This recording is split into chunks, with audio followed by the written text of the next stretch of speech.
Folks, Black Star Network is here. Hold no punches! I'm real revolutionary right now. Support this man, Black Media. He makes sure that our stories are told. Thank you for being the voice of Black America, Roland. Stay black. I love y'all. All momentum we have now, we have to keep this going. The video looks phenomenal. See, there's a difference between Black Star Network and Black-owned media and something like CNN. You can't be Black-owned media and be scared. It's time to be smart. Bring your eyeballs home. You dig?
Today is Friday, June 16, 2023. Coming up on Roland Martin Unfiltered, streaming live on the Black Star Network from Houston, Texas.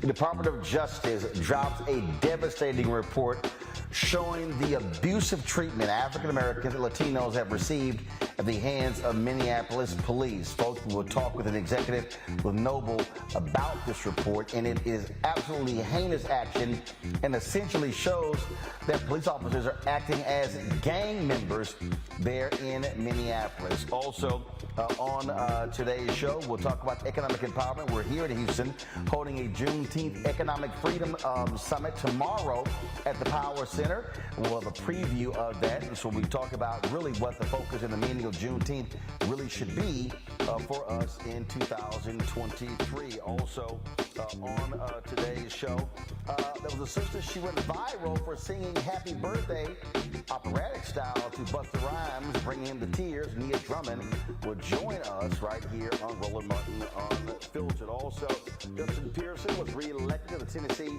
House last night. Well, it was the primary, the general election later this year, but he's a shoo-in to actually win. So we'll give the details of the election. And of course, in our Education Matters segment, we'll talk with the president of EmpowHER Institute, which gives 12 to 17-year-old girls the chance to become marine biologists. Folks, it is time to bring the funk on Roland Martin Unfiltered on the Black Star Network. Let's go. He's got whatever the best, he's on it. Whatever it is, he's got the scoop, the fact, the find. And when it breaks, he's right on time and it's rolling. Best believe he's knowing. Putting it down from sports to news to politics. With entertainment just for kicks, he's rolling. It's on go, roll, y'all. It's Roland Martin, yeah. Rolling with Roland now. He's funk, he's fresh, he's real, the best, you know he's Roland Martin now.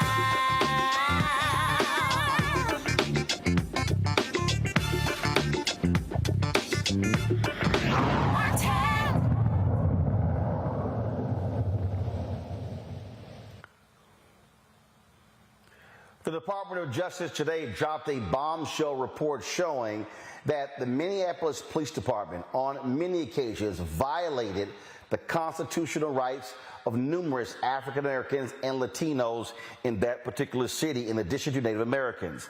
And also they engaged in a pattern of discrimination. Folks, Attorney General Merrick Garland made this announcement today. The Department of Justice has concluded that there is reasonable cause to believe that the Minneapolis Police Department and the City of Minneapolis engaged in a pattern or practice of conduct that violates the First and Fourth Amendments of the United States Constitution. There is also reasonable cause to believe that they engage in conduct that violates Title VI of the Civil Rights Act of 1964, the Safe Streets Act, and the Americans with Disabilities Act. Specifically, we found that MPD and the City of Minneapolis engages in a pattern or practice of using excessive force, unlawfully discriminating against Black and Native American people in enforcement activities, violating the rights of people engaged in protected speech, and discriminating against people with behavioral disabilities and responding to them when responding to them in crisis. At the heart of many of the protests that unfolded in this city and across the nation was a call for constitutional, fair, and non-discriminatory policing and respect for people's civil rights. Today, we're here to take an important step toward answering that call and committing to the task of building out a core feature of American democracy, an effective, accountable police department that ensures respect for constitutional rights, garners public trust, and keeps people safe. I want to provide further details about the findings of our civil rights investigation that the Attorney General just announced. First, we found that the Minneapolis Police Department uses excessive force, both lethal, both deadly and less lethal. We reviewed MPD's 19 police shootings and one in-custody death from January 1st of 2016 to August 16th of 2022. Many of these incidents were unconstitutional uses of deadly force. We found that officers used deadly force without probable cause to believe that there was an immediate threat of serious physical harm to the officer or another person. In one example, an off-duty officer fired his gun at a car containing 6 people within 3 seconds of getting out of his squad car. Neck restraints are lethal force, and we found that MPD officers often use neck restraints without warning on people suspected of only minor offenses and on people who posed no threat. We also reviewed less lethal uses of force, tasers, bodily force, and pepper spray. MPD officers' use of tasers often is inconsistent with MPD's own policy and occurs without warning. For example, officers sometimes use multiple successive taser applications without reassessing the need for further activations, which can be dangerous. They also use tasers for minor offenses on kids and on people known to have behavioral health issues. We found that MPD unconstitutionally uses bodily force and pepper spray against people who have committed minor offenses or no offense at all. In addition, we saw repeated instances of excessive force against kids without appropriate attempts to de-escalate the situation. Folks, it is a damning report. It was started after the death of George Floyd. It was a 2-year investigation, and the details are not shocking to folks in Minneapolis, especially African-American activists who have talked about for years how the police department was treating African-Americans, Latinos, and Native Americans as well. Folks, joining us right now to discuss this is Brenda Goss Andrews. She's the president of the National Organization of Black Law Enforcement Executives. Also, Nakima Levy-Armstrong. She's a civil rights attorney. We're also joined by Andre Locke, who is the father of Amir Locke, a young man who was shot and killed at the hands of police there. Glad to have all three of you here. Let me first start with you, Nakima. You're there in Minneapolis. You used to relieve the NAACP there. You got in the face of the mayor after a no-knock warrant shooting where they said things were going to change and things did not change. Absolutely. So we're here at a place in time where we think that federal intervention is long overdue. We're glad that the Department of Justice finally did the right thing by investigating the Minneapolis Police Department. But why did it take the murder of George Floyd for that to happen when for many years and many decades, Black folks have been saying the very same thing, crying out for justice, and our cries had fallen on deaf ears up until now. So we're glad that this investigation happened. We're glad that the city's going to be forced to enter into a consent decree. But there is still a bit of skepticism as to whether or not Minneapolis will step up and do the right thing, particularly by people of color and Black folks who live in this city. Andre, your reaction to this report from the DOJ? It's bittersweet, I can say. It's for Black folks and Black and brown people in the Minneapolis area and our communities and surrounding communities in St. Paul as well, and Brooklyn Center. Our response is it's about time. It's about time because this is something that we've been singing for decades, for years. People before us, before Nakima and myself, have been singing the same thing about police brutality, unjust stops, everything that you can think of, just the mistreatment of force. And unreasonable force. So it's bittersweet. It's something that, as Nakima was saying, I'm a little skeptical of what Minneapolis would do at this point, because at this point they're trying to even sweep my son's death under the rug by putting in a dismissal for his case. Brenda, how should police leaders, rank and file, react to this type of damning report?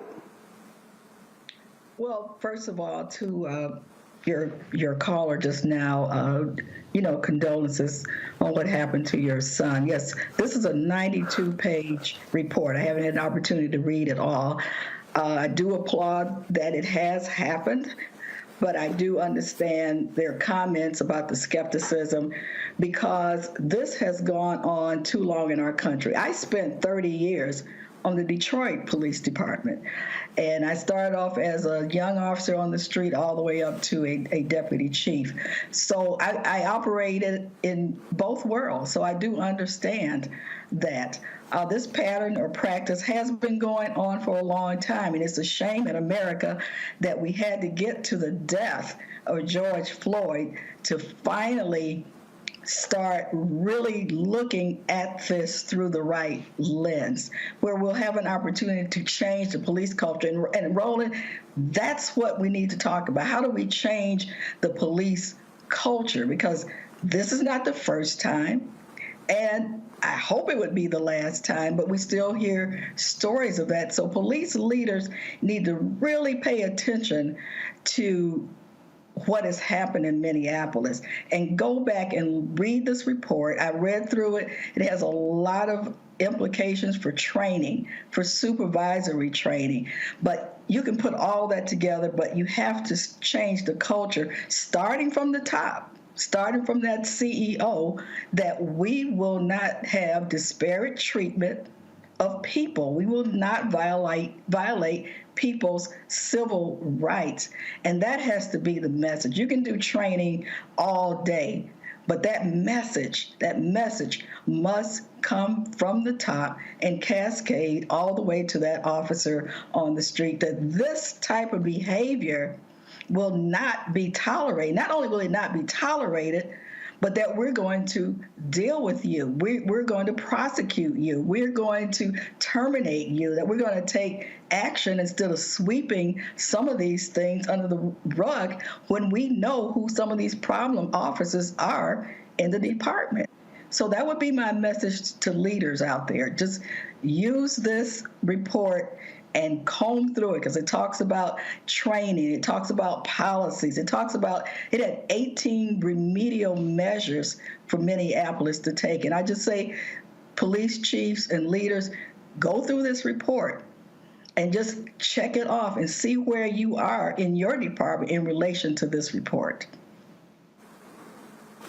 Folks, hold tight 1 second. I got to go to a break. We come back more on Roland Martin Unfiltered as we unpack this devastating report from the Department of Justice on the Minneapolis Police Department. You're watching Roland Martin Unfiltered right here on the Black Star Network. Hatred on the streets, a horrific scene, a white nationalist rally that descended into deadly violence. White people are losing their damn minds. As an angry pro-Trump mob storms the U.S. Capitol, we've seen shooting. We're about to see the rise of what I call white minority resistance. We have seen white folks in this country who simply cannot tolerate black folks voting. I think what we're seeing is the inevitable result of violent denial. This is part of American history. Every time that people of color have made progress, whether real or symbolic, there has been what Carol Anderson at Emory University calls white rage as a backlash. This is the rise of the Proud Boys and the Boogaloo Boys. America, there's going to be more of this. Here's all the Proud Boys, guys. This country is getting increasingly racist in its behaviors and its attitudes because of the fear of white people. The fear that they're taking our jobs, they're taking our resources, they're taking our women. This is white fear.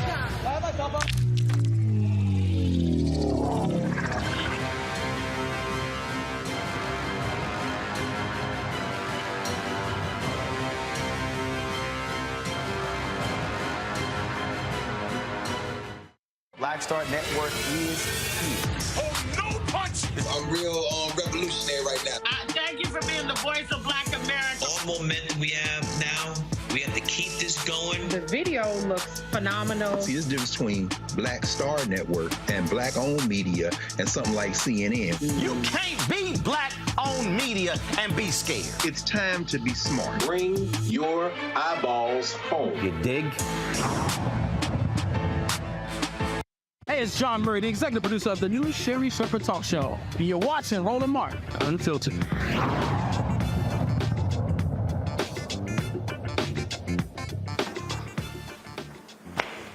All right, folks, welcome back to Roland Martin Unfiltered as we continue to talk about this Department of Justice report.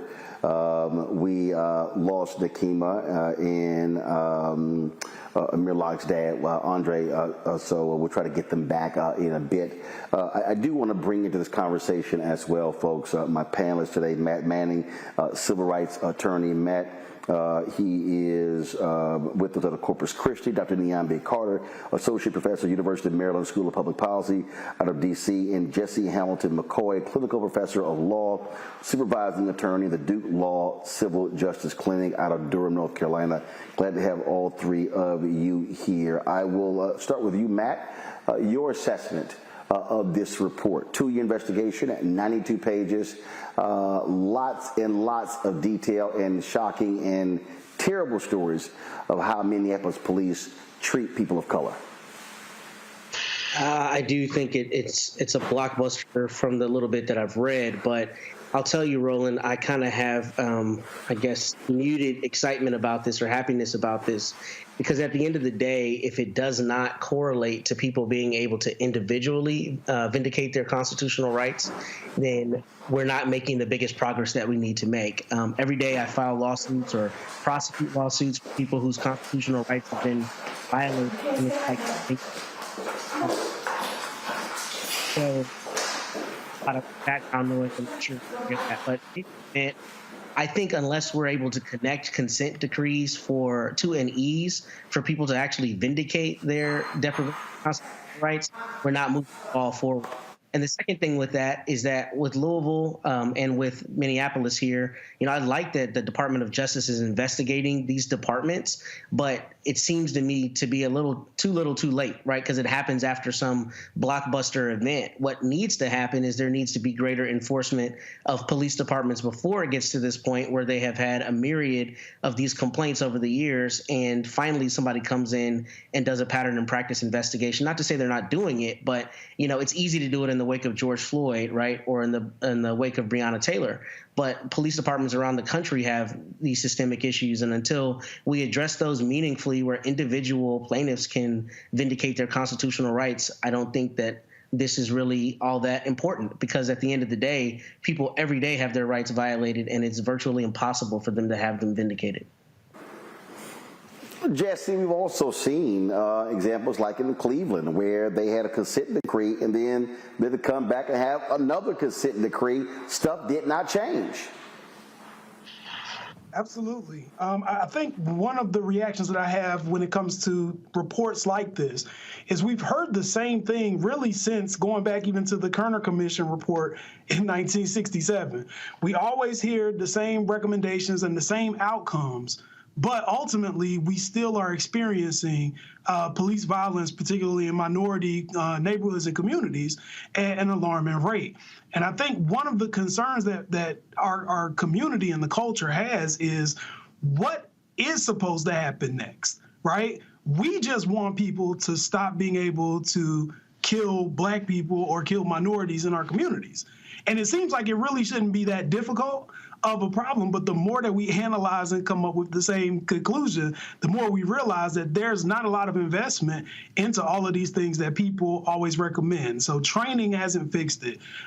This push for neighborhood policing is always hot when someone has just been murdered, but then it fades away. We are at a point now where I think there needs to be a bigger demand for action and there needs to be greater accountability.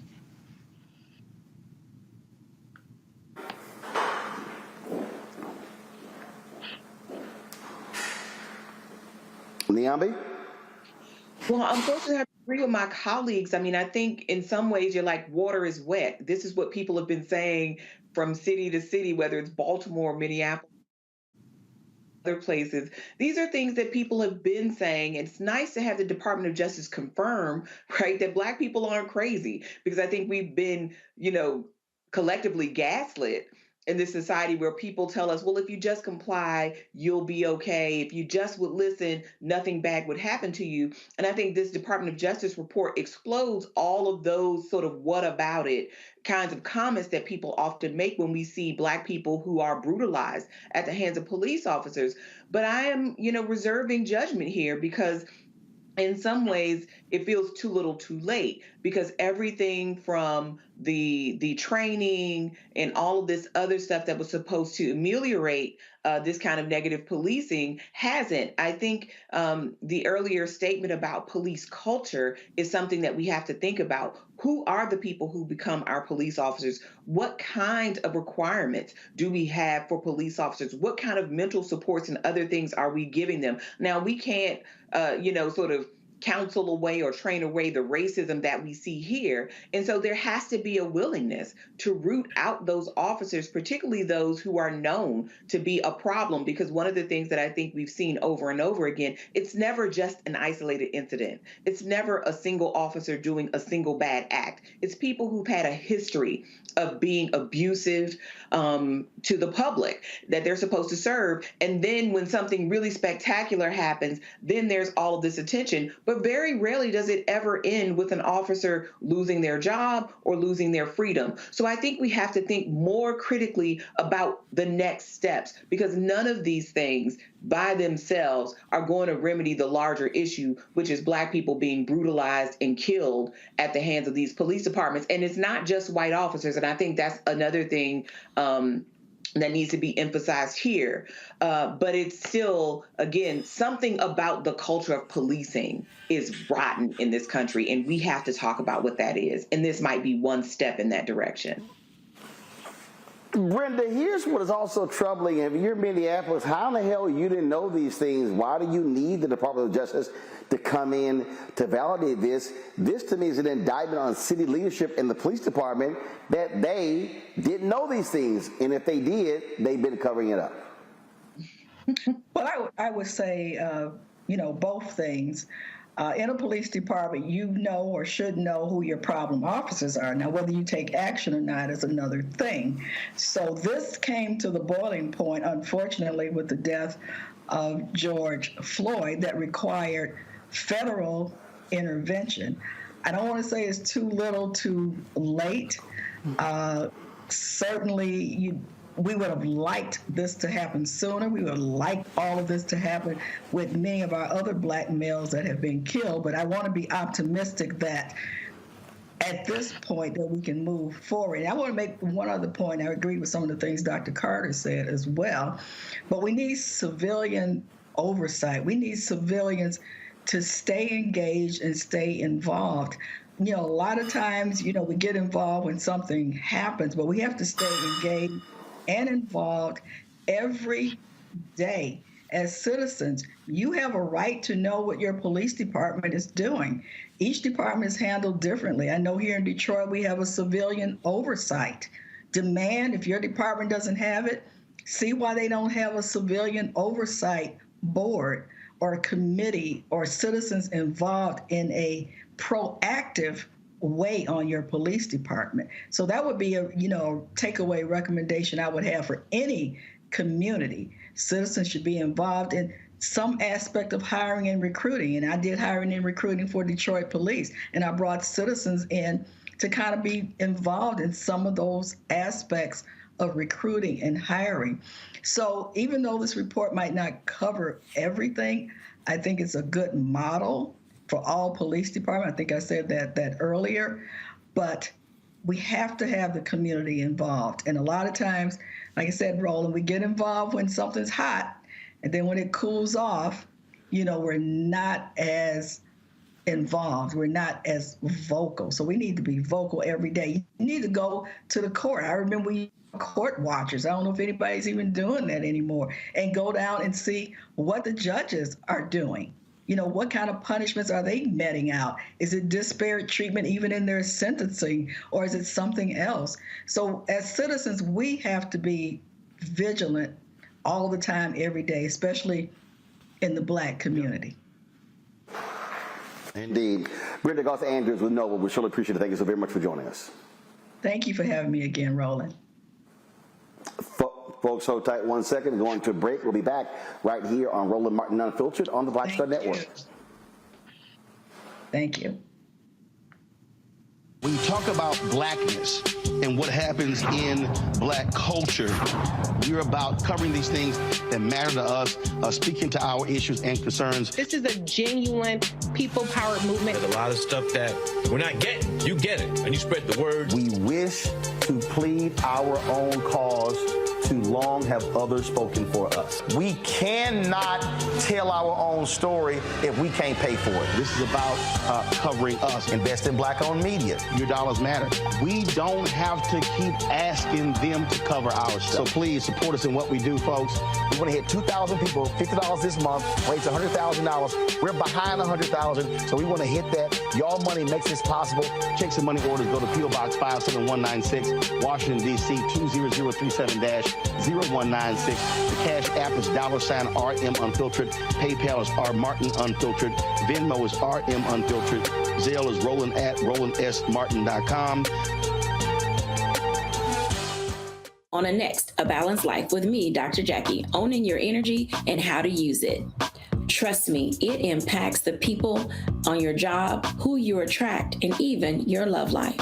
What you give out is what comes back to you. So like attracts like, right? So if you come in with a negative space and I match that negative energy, then 2 seconds later, somebody else coming with more negative energy, and then I was just always just matching negative stuff. And here's the kicker. If you're not careful, that energy can even be stolen. That's all next on A Balanced Life on Black Star Network. Me, Sherry Shepard, with Sammy Roman. I'm Dr. Robin B., pharmacist and fitness coach, and you're watching Roland Martin Unfiltered.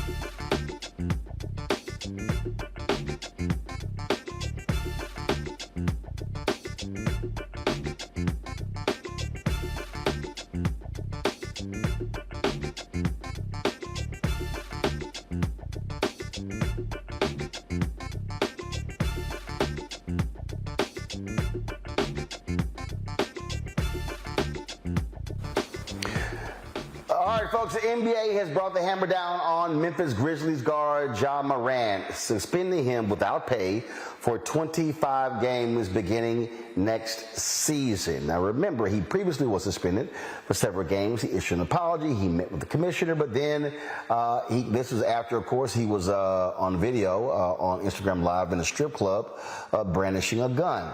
Then, of course, after apologized the second time, he was in a car with a friend blasting hip-hop music, and he flashed a gun again. The NBA waited until the NBA finals were over before they would actually take any action. NBA Commissioner Adam Silver said this is about Morant's suspension. Jay Morant's decision to once again wield a firearm on social media is alarming and disconcerting, given his similar conduct in March, for which he was already suspended 8 games. The potential for other young people to emulate Ja's conduct is particularly concerning.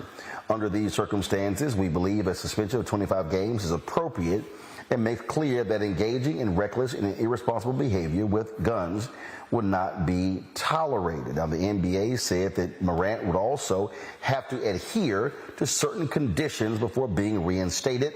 As I said, it's the second time he has been suspended in the last 3 months for showing a firearm on social media. Now the NBA Players Association, they have also responded to this as well. And so this here is a statement from the executive director of their union. And it's again, it's a very strong one. And as you expect, they are defending or raising questions about due process in the NBA. And this is one of the issues that immediately jumps out. Let me go ahead and read to you this statement. Again, this is the statement that is from the head of the players union. So you see it there on the screen, folks. You see her statement. I'm going to read this for you. She says, quote, and this, of course, is Tamika Tremaglio. She says, Ja has expressed his remorse and accepted responsibility for his actions, and we support him unequivocally as he does whatever is necessary to represent himself, our players, and our league in the best possible light. As to the discipline imposed, which keeps him off the court until December and requires some unstated conditions to be met before he can return, we believe it is excessive and inappropriate for a number of reasons, including the facts involved in this particular incident, and that it is not fair and consistent with past discipline in our league. We will explore with Ja all options and next steps. All right, let's get to it in our panel.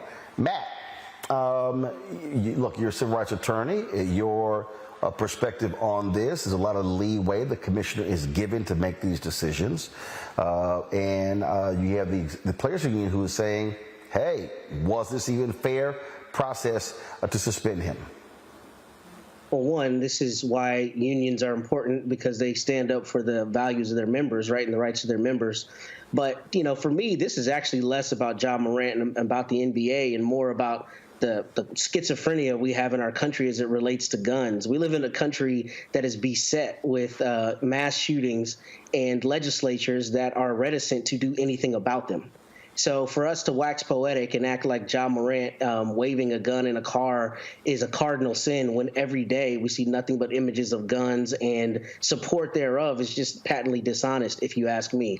Now, from his discrete issue as it relates to whether he sat with Adam Silver and told him he wasn't going to do it again, I mean, I think the punishment is a little excessive, particularly considering his youth. And, you know, I like the idea that these are role models, but I also don't like the idea that they're held to some standard that's unreasonable for a 23-year-old, and that's just my personal opinion. But I think the bigger thing is we have to be honest about our position on guns and how we view them as a society, and it's absurd that somebody like Ja Morant is not playing basketball for 25 games, but every day we're bombarded with images of guns, and when people actually get injured with them, our legislatures cannot find a way to put meaningful checks on them. So with that, I would say we need to have a larger conversation about the role of guns in our society and our willingness to stand up to the, you know, powers that be and the moneyed interests that keep those guns on our streets and not regulated the way they should be.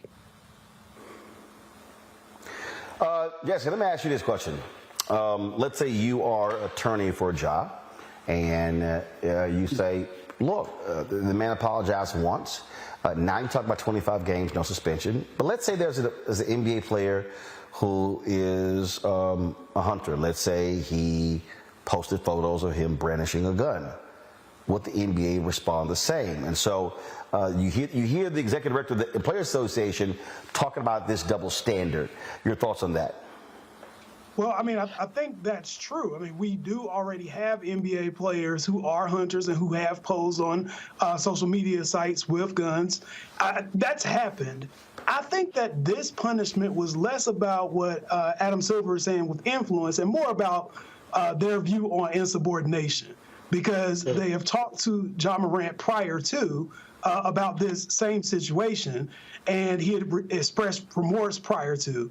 And I think the NBA has taken the position that they are less willing to accept his apologies and less willing to believe that he won't do this again. And they're using, in a sense, a cop-out of saying, well, his influence to kids or people who are watching might diminish the brand. But I think in actuality, it's more so showing Ja Morant that they plan to take this seriously moving forward, and that any deviation from what the NBA expects of him as a player and participant in this league will be harshly punished.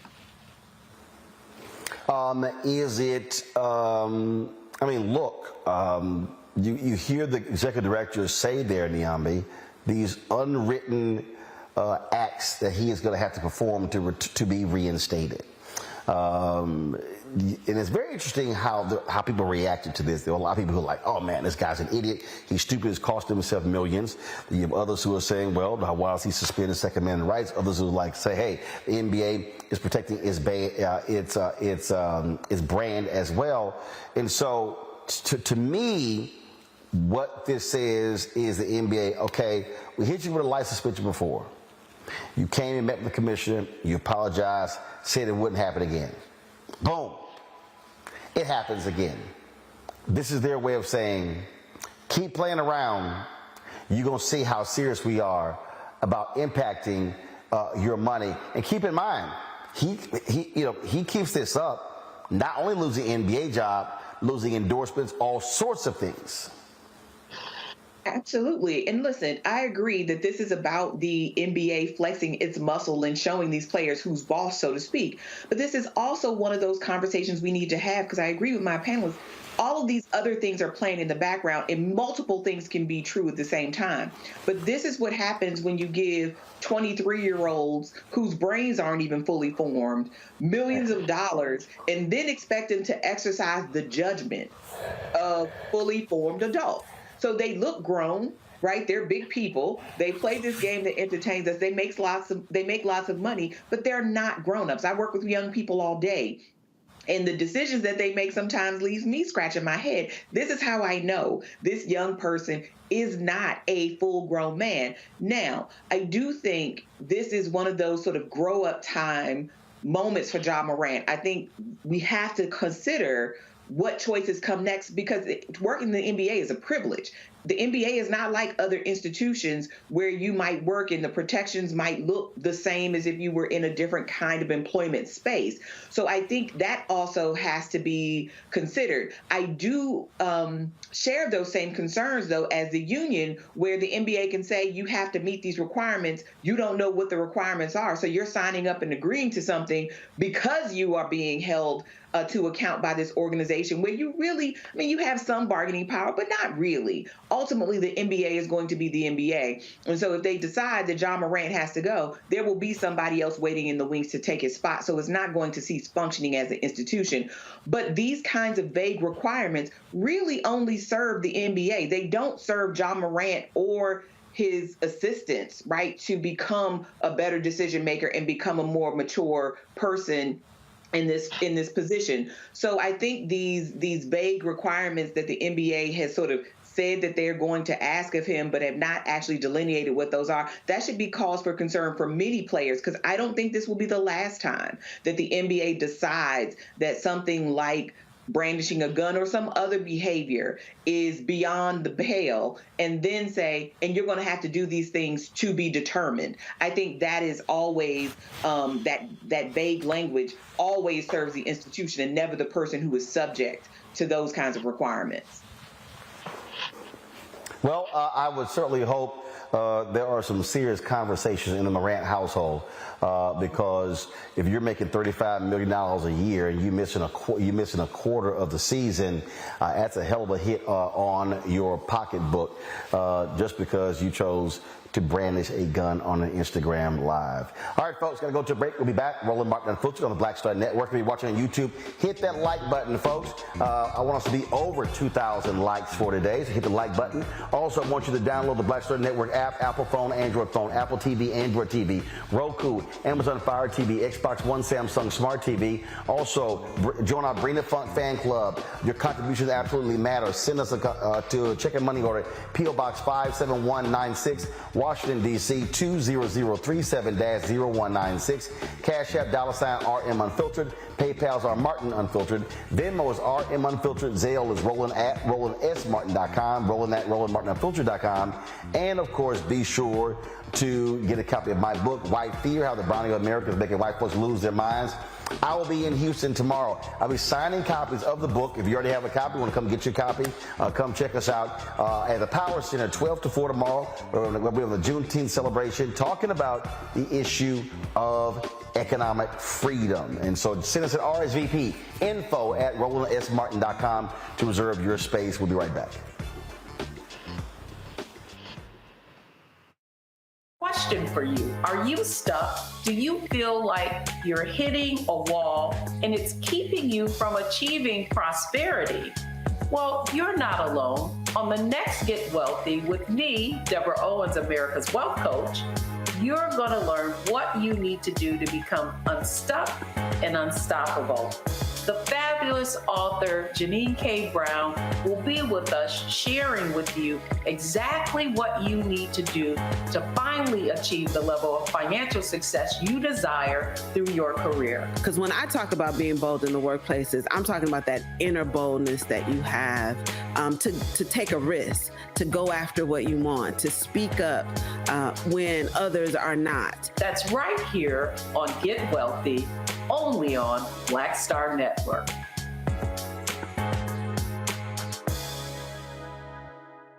Up next on The Frequency with me, Dee Barnes. She's known as the Angela Davis of hip-hop. Monet Smith, better known as Medusa, the gangsta goddess, the undisputed queen of West Coast underground hip-hop. Pop locking is really what indoctrinated me in hip-hop. I don't even think I realized it was hip-hop at that time. Right. You know, it was a happening. It was a moment of release. We're going to be getting into her career, knowing her whole story, and breaking down all the elements of hip-hop. This week on The Frequency, only on the Black Star Network. Hi, I'm Jo Marie Payton, voice of Sugar Mama on Disney's Louder and Prouder Disney Plus, and I'm with Roland Martin on Unfiltered.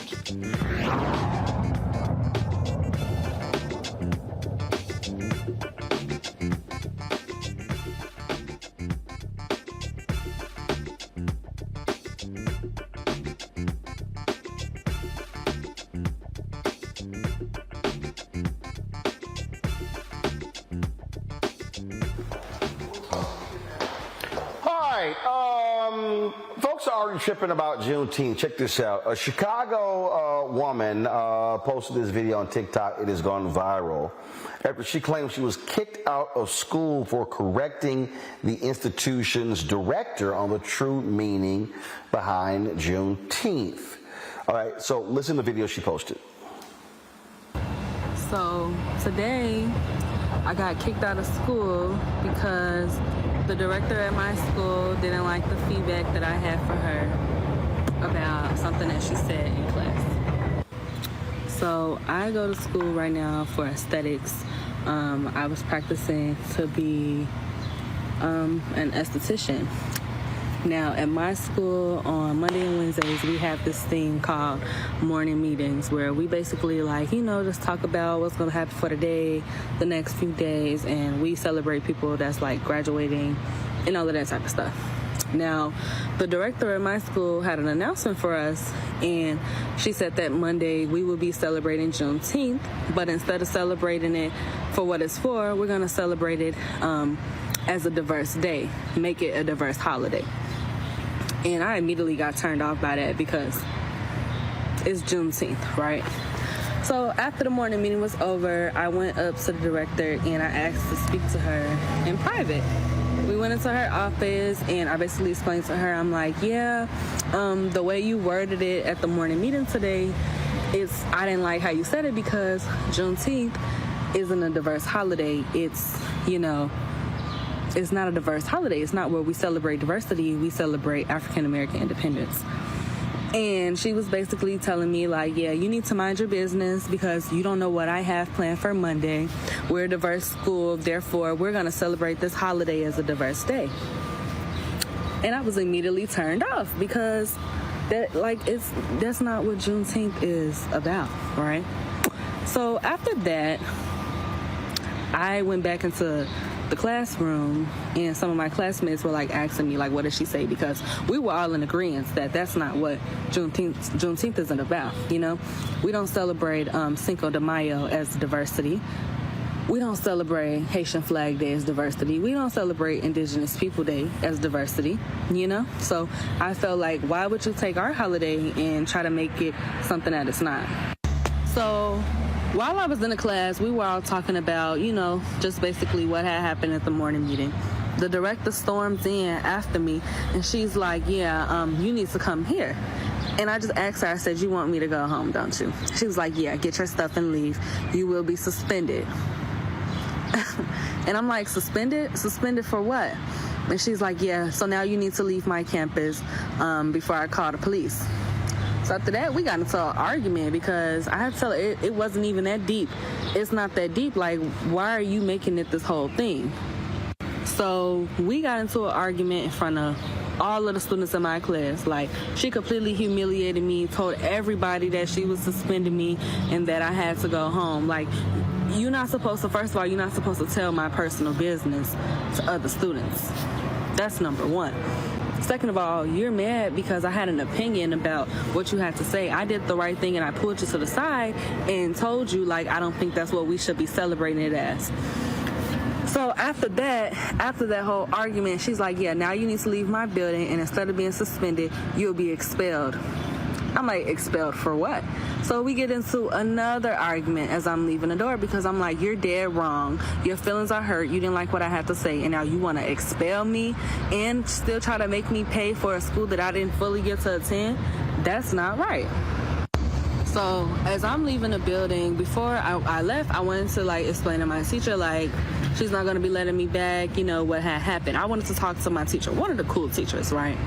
So she's like trying to grab me by my book bag. She's pulling on me, get out of my building, get out of my building. And I'm like, just wait, let me talk to my teacher because I want to talk to my teacher before I leave. Like, you doing all of this for no reason.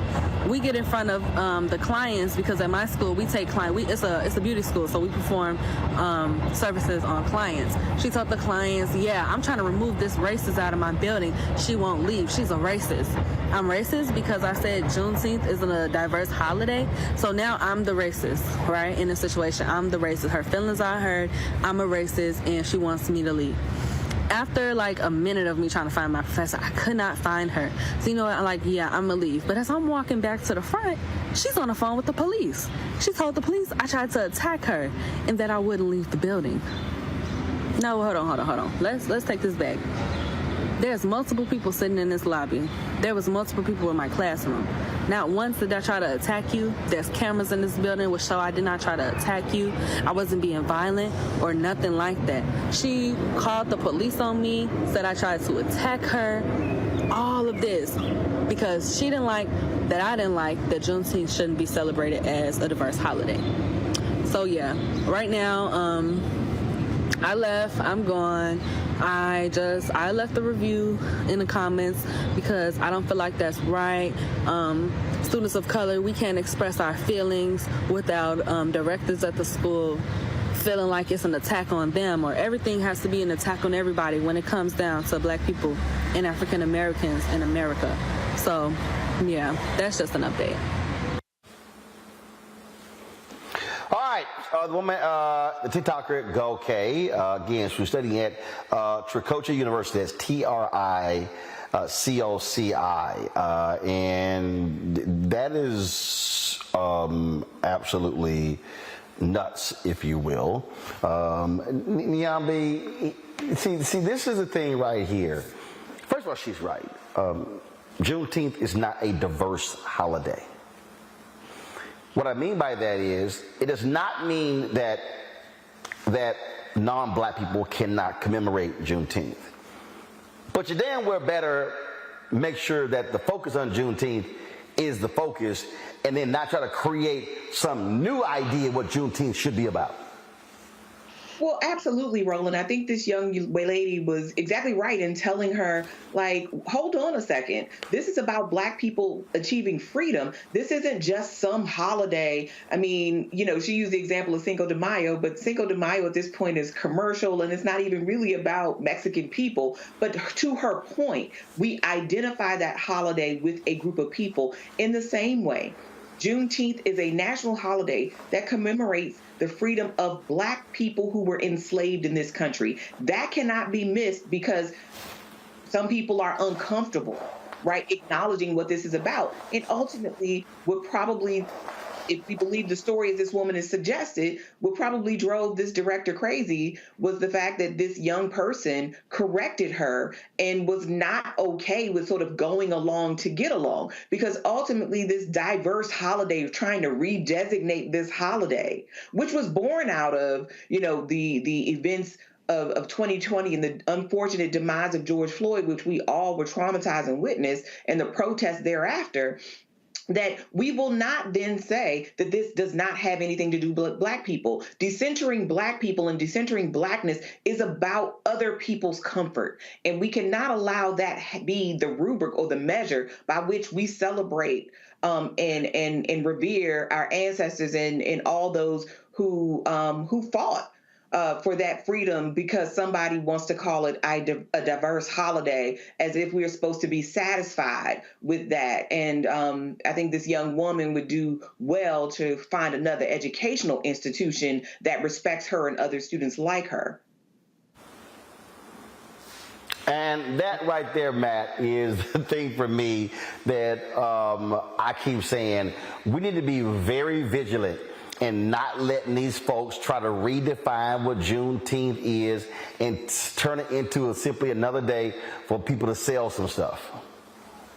Absolutely. I'm glad you said that, because that's what we're finding with a lot of other holidays, not even holidays that are just Black-centered, but you're finding the corporatization of holidays and things like Pride this very month, right? Where corporations find a way to make $1 and they co-opt it, and then it becomes everybody come and have a party. And when it's not about that, particularly when Juneteenth is not only about Black Americans, but Black Texans like you and I, especially here there in Galveston. But the idea that the slaves were told 2 years late. I mean, Juneteenth is not about anybody else. And beyond that, it's not just a happy holiday. We should definitely celebrate emancipation, but we should also say this is emblematic of exactly what we've endured since we've been here. 2 years later, the Union soldiers come and tell us that we've been free for 2 years. I mean, that's a holiday that deserves significant reverence and reverence for our forebears and what they withstood. And the idea that it gets whitewashed, so to speak, and becomes everybody's diversity holiday is grossly offensive. And that's precisely the kind of thing we have to be vigilant against. Look, we talk about DEI on the show. We talk about a lot of things in terms of inclusion, but inclusion does not have to mean erosion, where we should not have our history and the reverence that should be duly applied eroded for other people's comfort, as Dr. Niambi said. So with that, I'm glad that this sister stood up, because this is grossly offensive to try to make this about anything other than our people and emancipation. Just that's like somebody saying, let's make St. Patrick's Day diverse. Absolutely, man. I understand.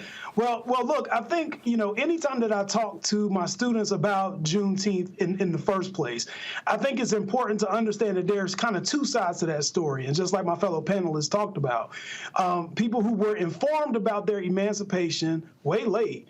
But then there's another piece that people don't deal with, which is the massacre of the people when they are no longer able to be exploited by the white system, right?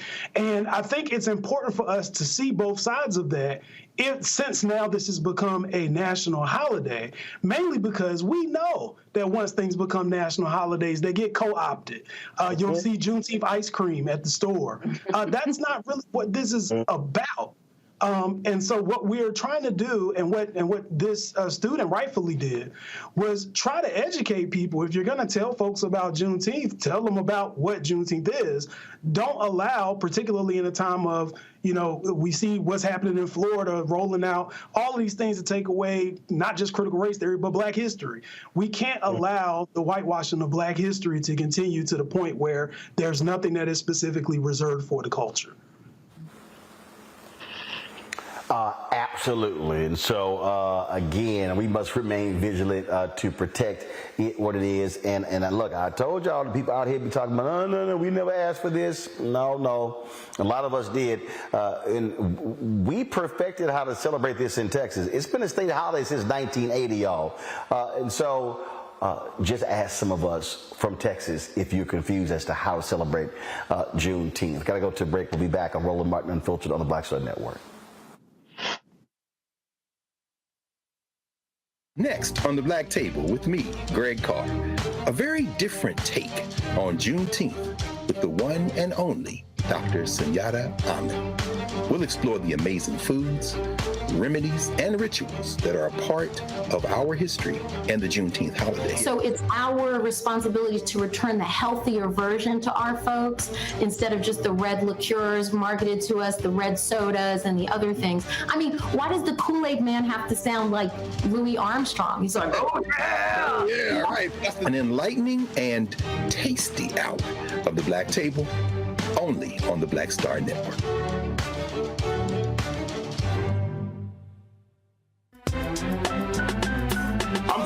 Muhammad, live from LA. And this is The Culture. The Culture is a two-way conversation. You and me. We talk about the stories, politics, the good, the bad, and the downright ugly. So join our community every day at 3 p.m. Eastern and let your voice be heard. Hey, we're all in this together. So let's talk about it and see what kind of trouble we can get into. It's The Culture. Weekdays at 3, only on the Black Star Network. Hatred on the streets, a horrific scene, a white nationalist rally that descended into deadly violence. White people are losing their damn minds. As an angry pro-Trump mob storms the U.S. Capitol, we've seen shooting. We're about to see the rise of what I call white minority resistance. We have seen white folks in this country who simply cannot tolerate black folks voting. I think what we're seeing is the inevitable result of violent denial. This is part of American history. Every time that people of color have made progress, whether real or symbolic, there has been what Carol Anderson at Emory University calls white rage as a backlash. This is the rise of the Proud Boys and the Boogaloo Boys. America, there's going to be more of this. Here's all the Proud Boys, guys. This country is getting increasingly racist in its behaviors and its attitudes because of the fear of white people. The fear that they're taking our jobs, they're taking our resources, they're taking our women. This is white fear.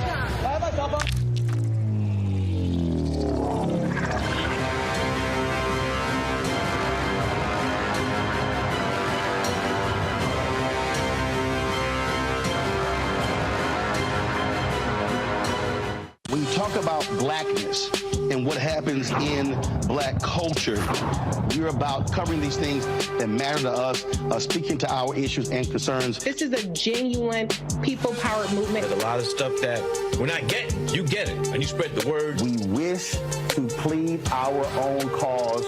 Too long have others spoken for us. We cannot tell our own story if we can't pay for it. This is about covering us. Invest in black-owned media. Your dollars matter. We don't have to keep asking them to cover our stuff. So please support us in what we do, folks. We want to hit 2,000 people, $50 this month, raise $100,000. We're behind 100,000, so we want to hit that. Y'all money makes this possible. Checks and money orders go to P.O. Box 57196, Washington, D.C. 20037-0196. The Cash App is $RM Unfiltered. PayPal is R Martin Unfiltered. Venmo is RM Unfiltered. Zelle is Roland at RolandSMartin.com. Hi, my name is Freddie Ricks. I'm from Houston, Texas. My name is Sharon Williams. I'm from Dallas, Texas. Right now, I'm rolling with Roland Martin, unfiltered, uncut, unplugged, and undamn believable. You hear me?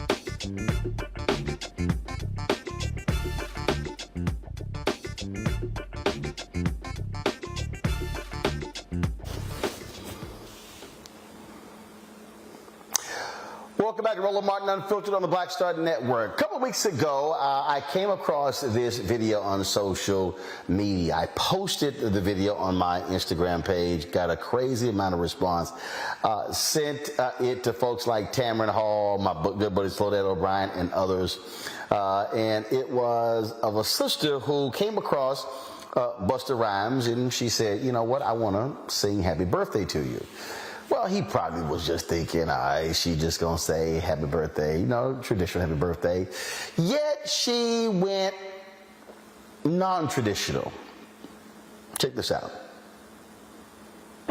Watch me sing happy birthday to Busta Rhymes. Why are you asking? You want to sing that? Now, is this the full one? Oh my God, Nia, yes, it's all. Yes. Okay, you gonna get surprised. Okay. She sings in real life. In real life. In real time.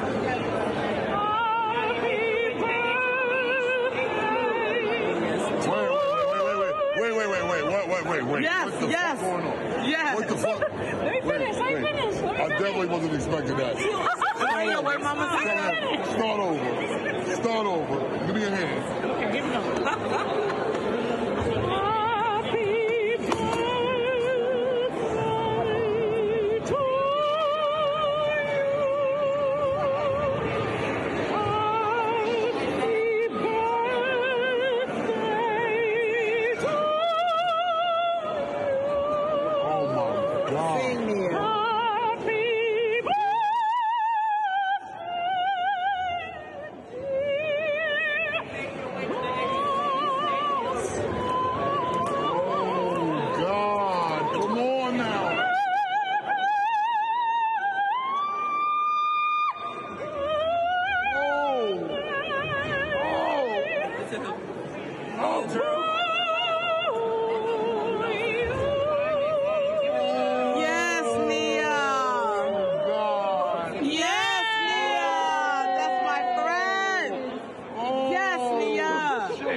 Why the fuck you do that to me?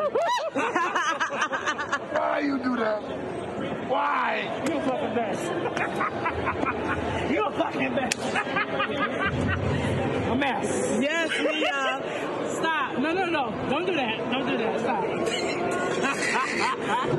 Let it bless you, boss. Yes, let it bless you. Happy birthday. This is reflective with his brain. Okay?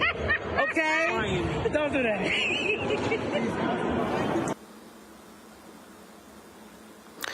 Well, that night, I sent Nia Drummond a direct message on social media saying, hey, want to have you on the show, and she joins us now. Nia, glad to have you here.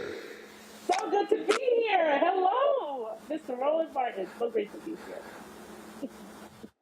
So first off, what is your background? Are you a professional opera singer? Is it just something that you do in your own spare time?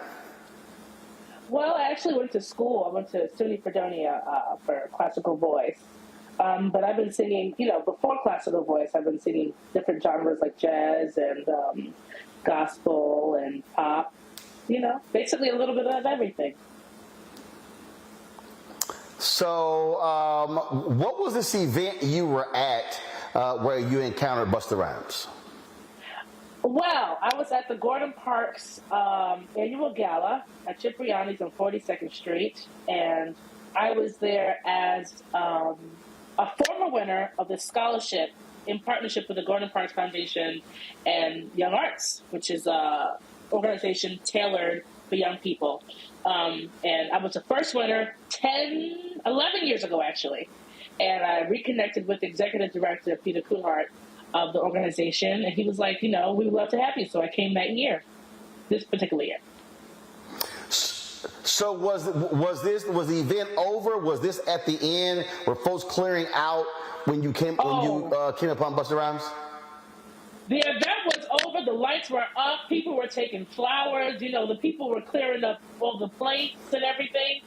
And this was right after D-Nice played his set. And at the end of the gala, Busta walked in, coming from a different event, and he was there. And I was like, wow, that's Busta Rhymes. And so you decided to roll up on him and say, I got something for you for your birthday. Essentially, yeah. So what happened was, it was Busta Rhymes, and I'm like, I'm from Brooklyn, he's from Brooklyn, that's a legend, that's so much respect. But I wasn't necessarily going to speak to him. I was more so interested. His personal assistant showed up with a tracksuit on, with like a sweatsuit. And that took me for a surprise. And he showed up to a gala with a sweatsuit on. I was like, who are you? I need to have a conversation with you. Just because of that. And that ended up being Busta's PA. And then I found out it was his birthday. And then I felt something tell me, you should sing happy birthday to Busta. Yeah. And then that happened, and he obviously was quite emotional by that. The video stopped there, and he was shedding real tears.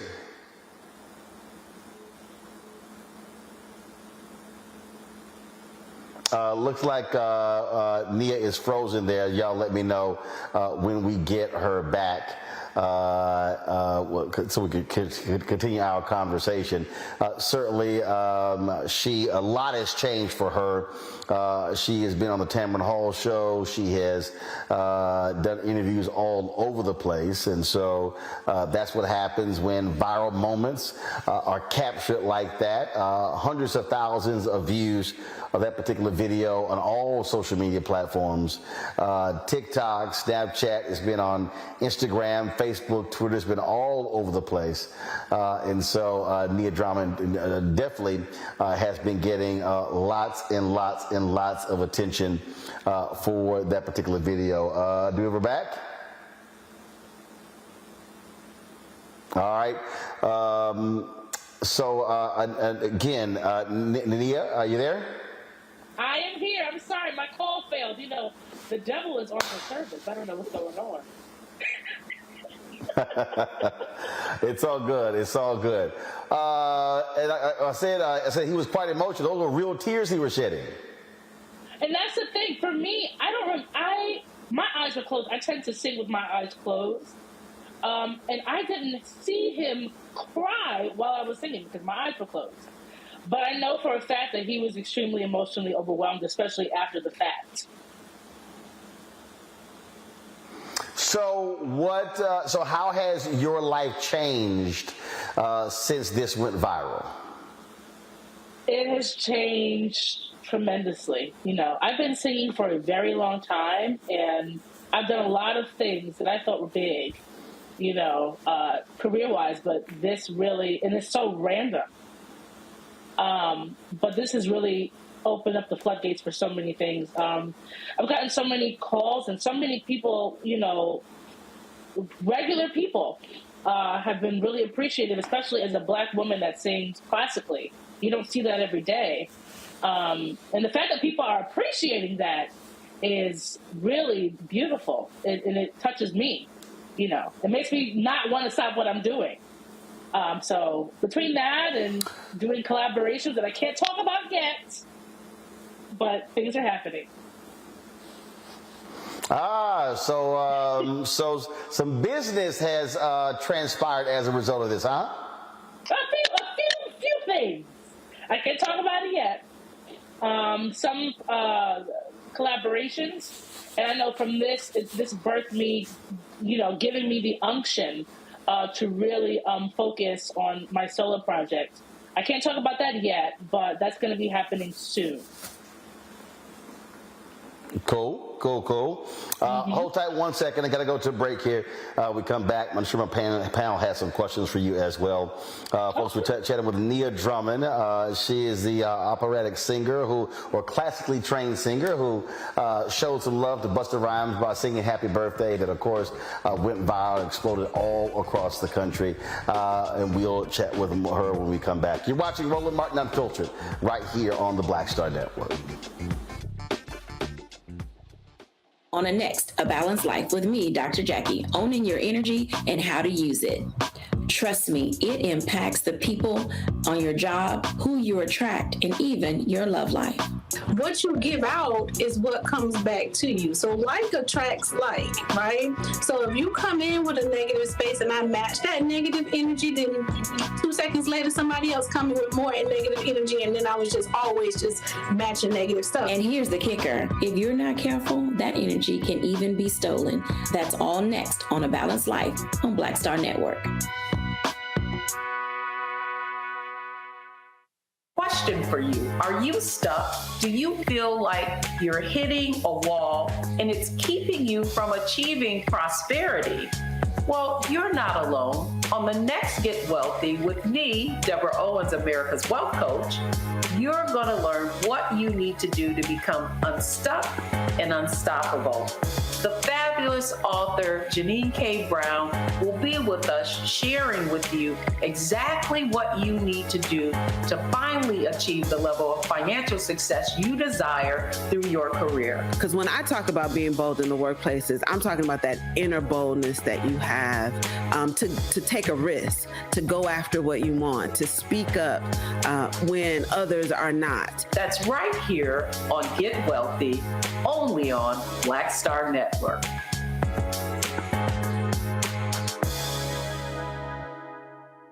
Hello, I'm Marissa Mitchell, a news anchor at Fox 5 DC. Hey, what's up? It's Tammy Roman, and you are watching Roland Martin Unfiltered.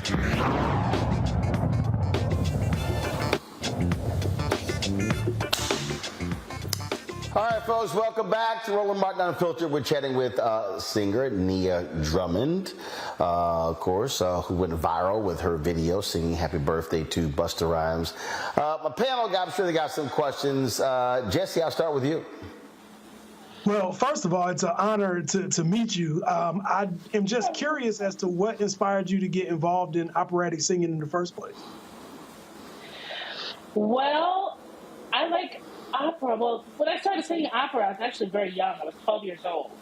And I was singing in a professional children's chorus, and we were singing the children's chorus part in an opera called Tosca. And I fell in love with it, you know.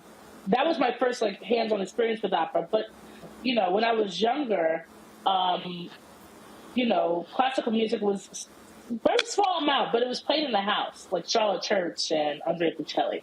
You know, I remember those when I was a kid, so that was the beginning.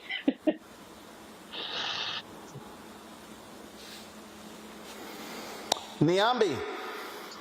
Well, I would say the same. I mean, I think like a lot of people, I watched that and experienced the joy and the happiness and the beauty of your singing in that moment. So thank you for providing that in this time, because I think it's much needed.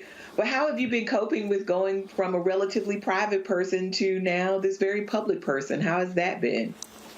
It's been a little overwhelming. It's been exciting because, you know, as an entertainer, this is the goal. This is the dream, to be able to be, you know, seen and for your gift to be appreciated.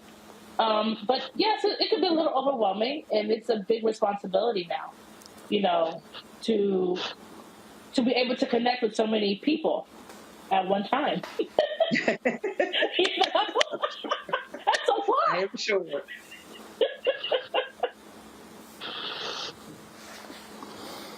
Matt. Well, let me first say, Nia, your voice is exquisite, just positively beautiful.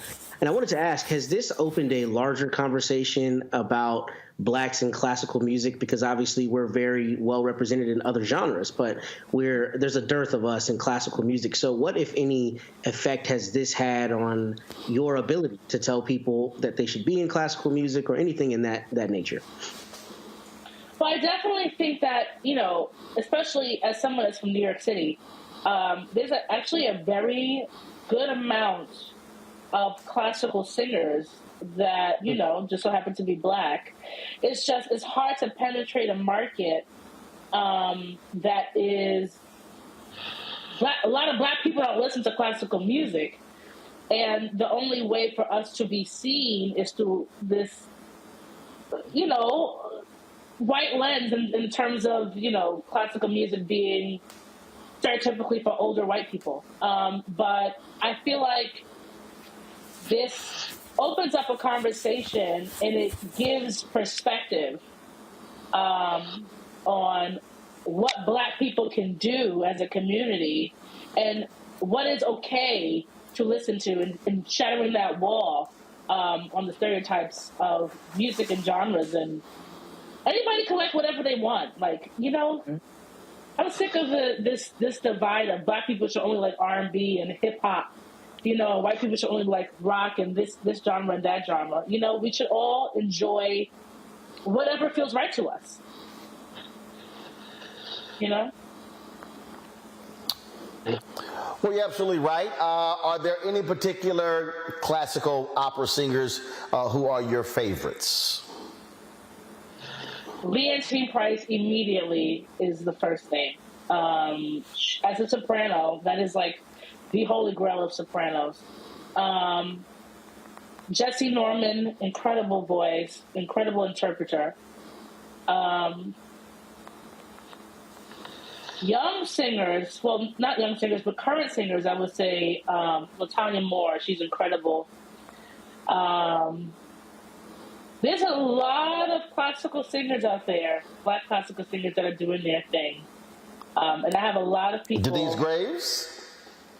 I'm sorry? Of course Denise Graves. Of course Denise Graves. Denise Graves is incredible. It's just hard to think of all the singers at one time. Denise Graves, Kathleen Battle, that's an amazing voice. Is a soprano named Angel Blue, Eric Owens. There's so many. And thank God for the internet, and we have it's so quick at our fingertips that we can access all this information.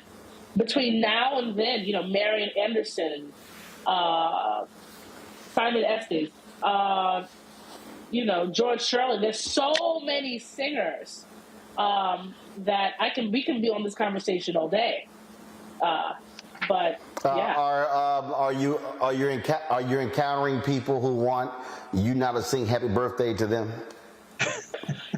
Yes. And that was one of my biggest fears. It's a really, really flattering thing. But that's happening quite a bit. Happy birthdays or Ave Marias. I want Ave Maria sung at my wedding.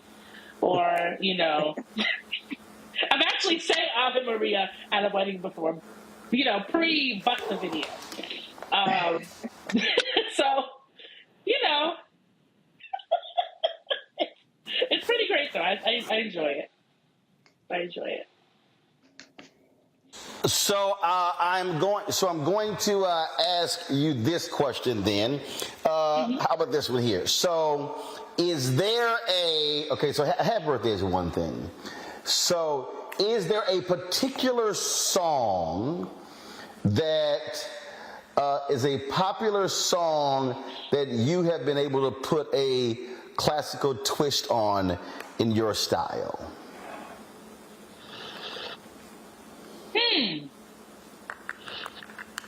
Popular song, do you mean like a current song? Or do you mean just popular in general? A song? No, I mean, it doesn't matter. But let's just say there's a popular song that, you know, a lot of us know. But, you know, when you sing it in your classical style. One of my favorite songs of all time is like for instance, is there? Say it again. One of my favorite songs of all time is "Somewhere Over the Rainbow." Got it. So, like, is there an Anita Baker, a Patti LaBelle? Is there a Mays? Is there a Luther Vandross song? Is there a Dionne Warwick song? Is there a song that again that we know but that you? There's a Dionne Warwick. I don't know if this will count though. I don't know if many people know this song. There's a Dionne Warwick song called "Alfie" that I love. That can be done easily operatically. Easily. Well, I mean, anything Burt Bacharach since it's so easy. Since it's so easy, let's go. Okay, don't be mad at me because these headphones might blow. Okay? We're all right. What's it all about, Alfie? Is it just for the moment we live? What's it all about when you started out, Alfie? Oh, we meant to take more than we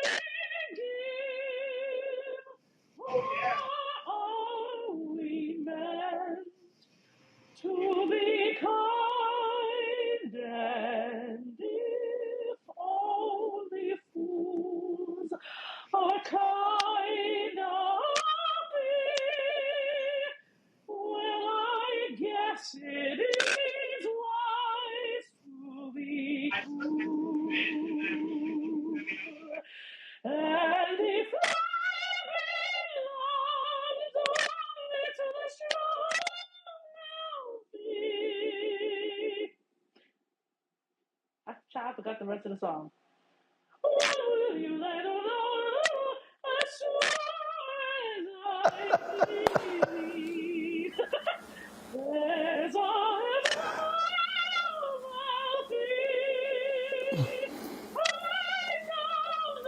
must be something more, something even non-believers can believe in. I believe in love.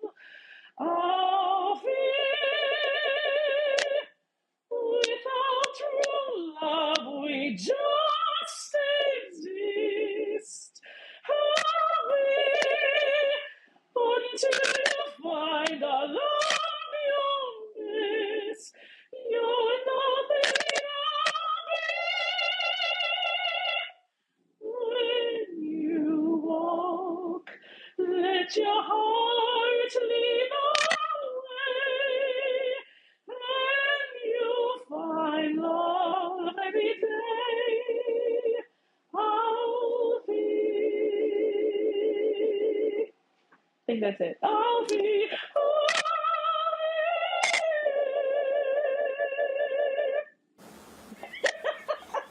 All right, then. It's a lot of Alfie fans in our chat room. A lot of folks, they're like, Johnny Mathis did a version of that.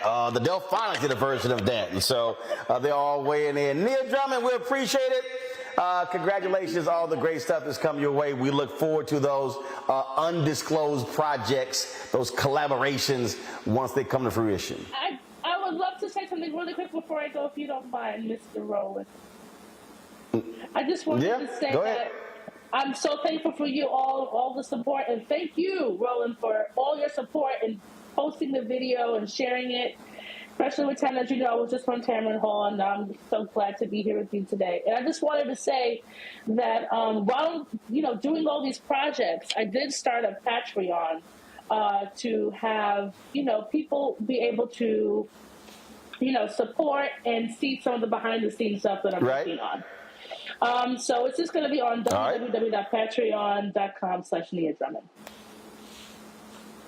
All right, patreon.com/Nia Drummond. All right, folks, check it out and support Nia in her work. Nia, we appreciate it. Thanks a lot. Thank you so much. All right, folks, when we come back, another viral video that is making its way around.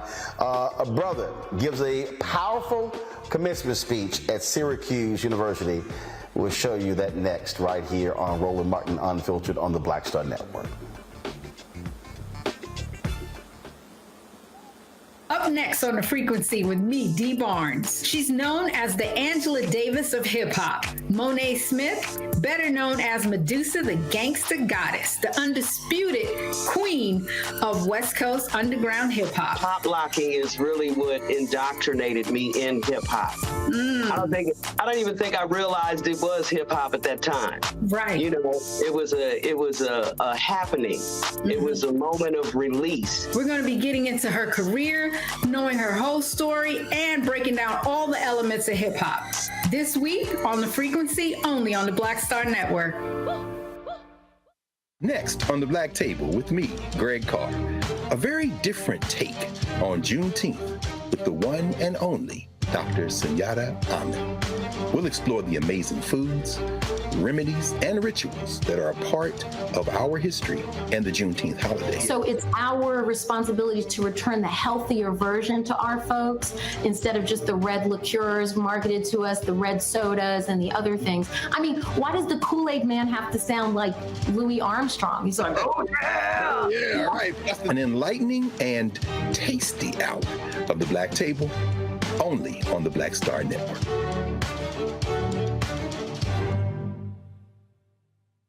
Hello, we're the Critter Fixers. I'm Dr. Bernard Hodges. And I'm Dr. Terrence Ferguson. And you're tuned in to Roland Martin Unfiltered.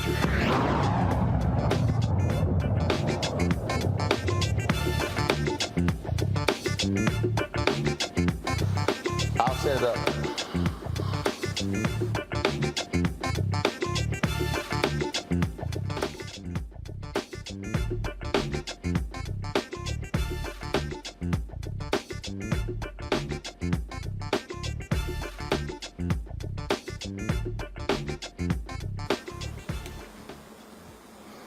Folks, we've been in commencement season for the past month, and there have been a lot of speeches we've heard about, some critical, some others that have ticked folks off. But there's a speech by Jordan Pierre, graduate of Syracuse University, that is getting rave reviews from folks all across the country.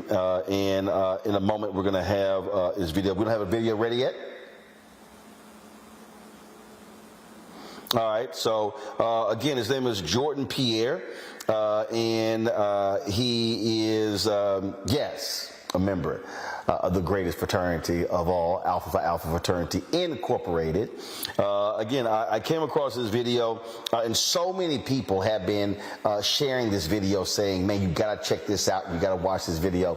And so we want to share it with you, and let's do that right now. Here's Jordan Pierre at Syracuse University commencement.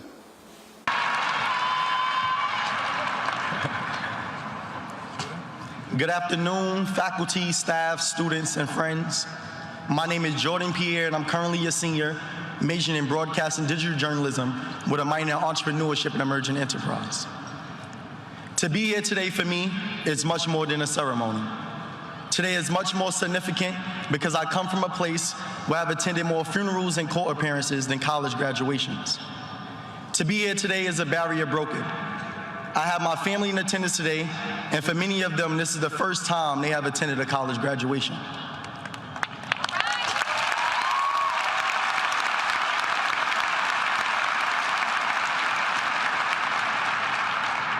Earning the opportunity to walk across this stage required much more than just passing classes.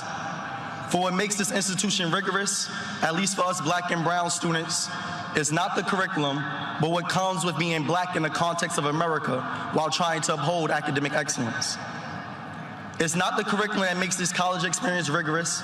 It's occupying academic buildings and being sent suspension letters for advocating for the creation of policies that will hold every student accountable for the racial slurs and vandalism of the dorms we Black students lived in. It's not the curriculum that makes these courses rigorous. It's bearing witness to your Black women friends having a focus on academia while learning they have been stripped of their agency to choose whether to give birth or not, despite having the highest mortality rate. It's not the curriculum that makes these courses rigorous. It's being a first-generation college student and not having the ability to call home to seek guidance on how to navigate the collegiate space, for you're the first to do so. It's not the curriculum that makes these courses rigorous. It's being a Black student in an educational system that justifies the omission of Black history through the use of the discomfort it causes our white counterparts when class discussions reveal the true history of theirs. It's not the curriculum that makes these courses rigorous. It's studying abroad in London while 10 elderly Black men and women are killed in Top supermarket just some miles away from here simply because they were Black. It's not the curriculum that makes these courses rigorous. It's having to work 3 jobs on campus to pay your rent and assist your parents in paying theirs. Some of us in this room understand firsthand that the scholarships and financial aid we earned were not just funding us as students, they were funding our household and a community. It's not the curriculum that makes these courses rigorous. It's looking at the news and seeing someone that looks like you with the same name, Jordan, being choked to death by a former Marine on a subway station and witnessing his mental health being used to justify his death. I say this all to emphasize the danger of a single narrative story, the danger of being left to formulate a preconceived notion of a community based on westernized media, and the danger of having a seat at the table to tell your own story. I often say that it's easy to dream, but it's hard to aspire to occupy a space that you have never seen someone that looks like you in. My presence here today will serve as proof to the next young Black man or woman that despite what comes with being a Black student at Syracuse University, it's possible to speak at the Newhouse graduation.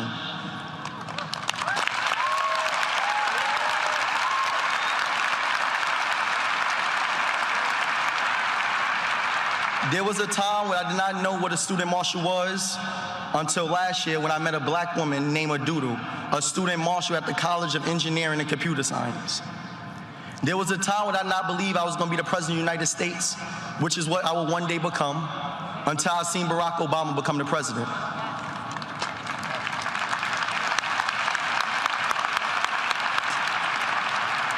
My presence today will stand as a symbol of inspiration for the Black people who hear this speech will be able to see themselves in the position I am in and aspire to do the same.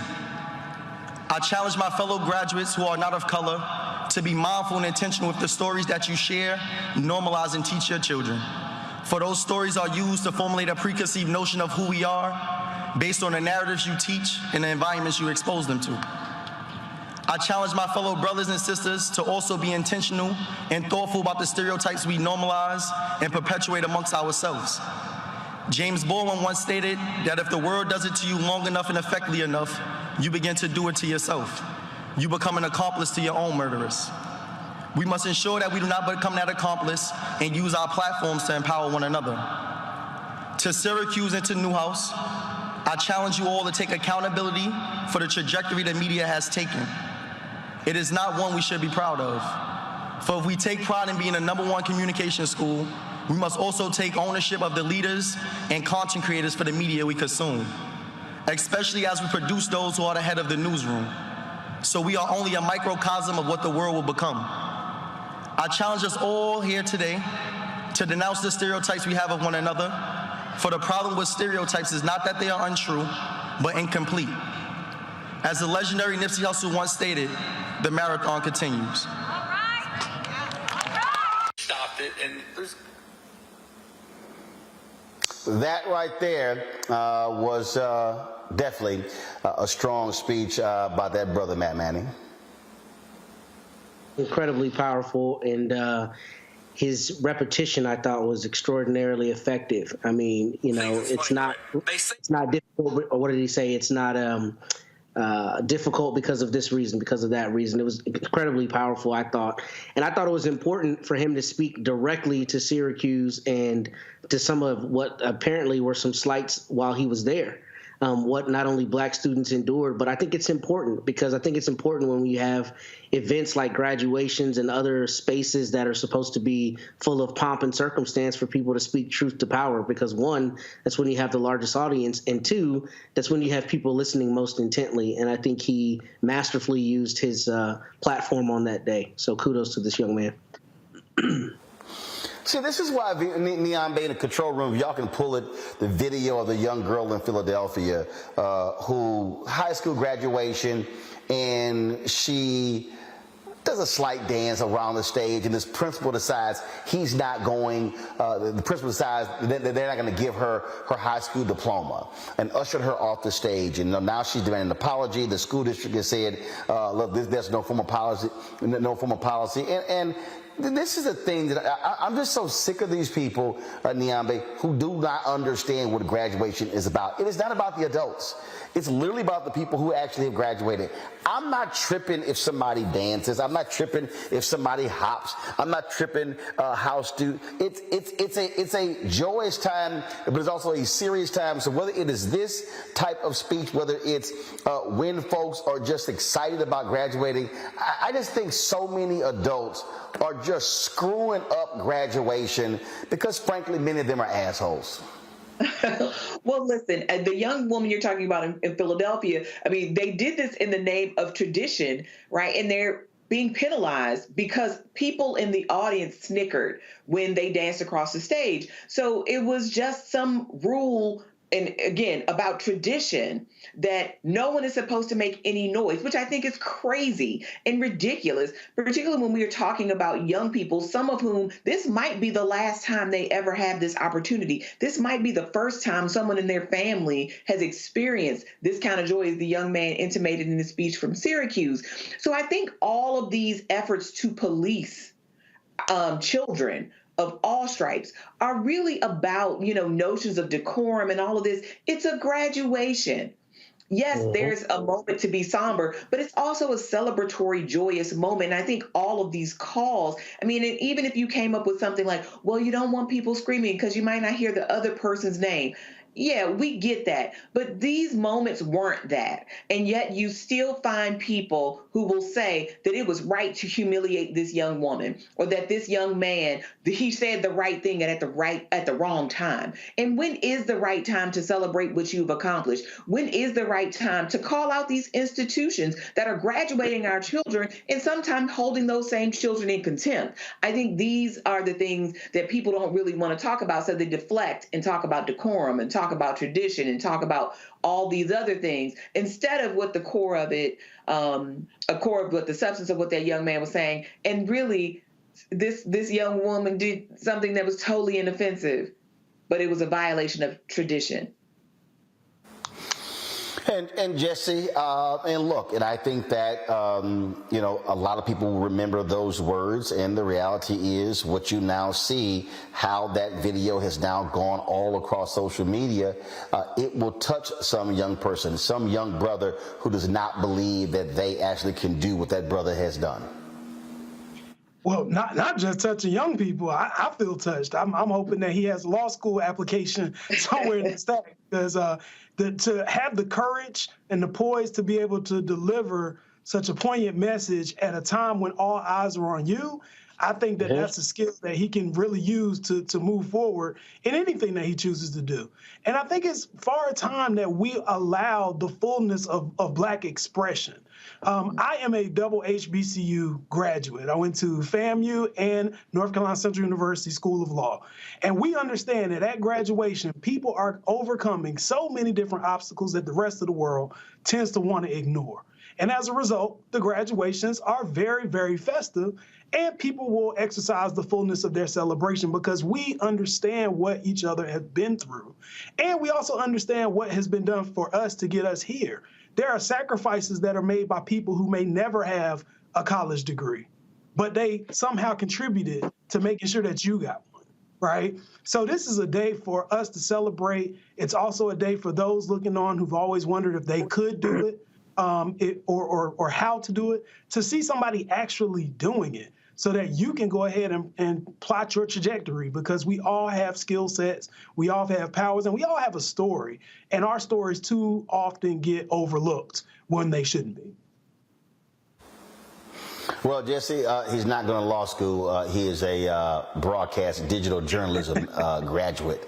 And so we clearly know what area he's going into. So shout out to my alpha brother. Fantastic speech, Mr. Pierre.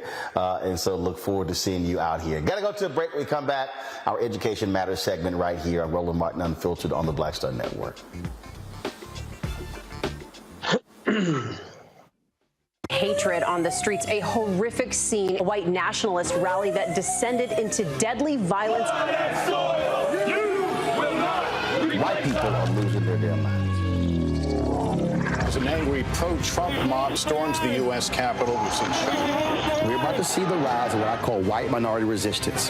We have seen white folks in this country who simply cannot tolerate Black folks voting. I think what we're seeing is the inevitable result of violent denial. This is part of American history. Every time that people of color have made progress, whether real or symbolic, there has been what Carol Anderson at Emory University calls white rage as a backlash. This is the rise of the Proud Boys and the Boogaloo Boys. America, there's going to be more of this. Here's all the Proud Boys, Dave. This country is getting increasingly racist in its behaviors and its attitudes because of the fear of white people. The fear that they're taking our jobs, they're taking our resources, they're taking our women. This is white fear.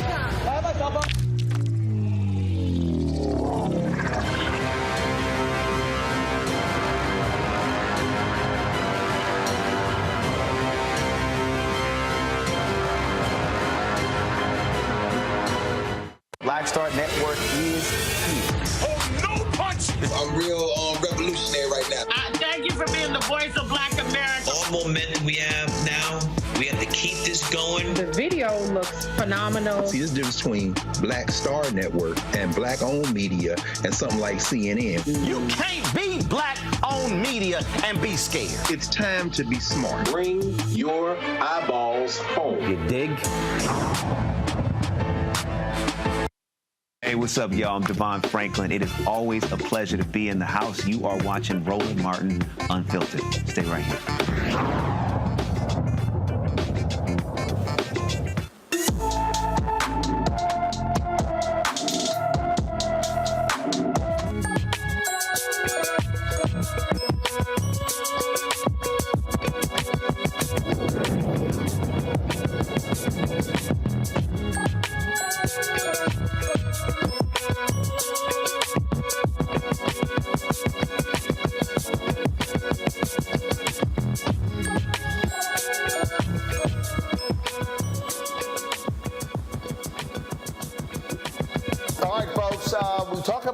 Education, we talk about the need to have more African Americans.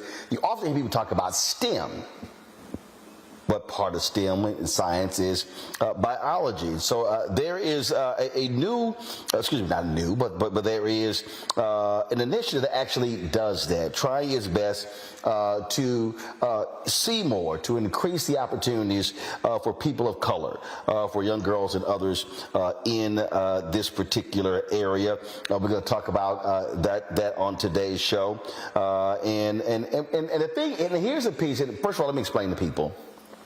But one of the reasons why we even created this segment is because people always talk about education. I think what happens is we talk about education in a process way. We talk about education in terms of battles for funding, things along those lines. But what we don't do is we don't highlight the sort of organizations, the sort of entities that are doing their work to increase more black male teachers, the folks we've had on the show, to increase folks when it comes to the arts, again, when it comes to STEM, when it comes to science, when it comes to technology.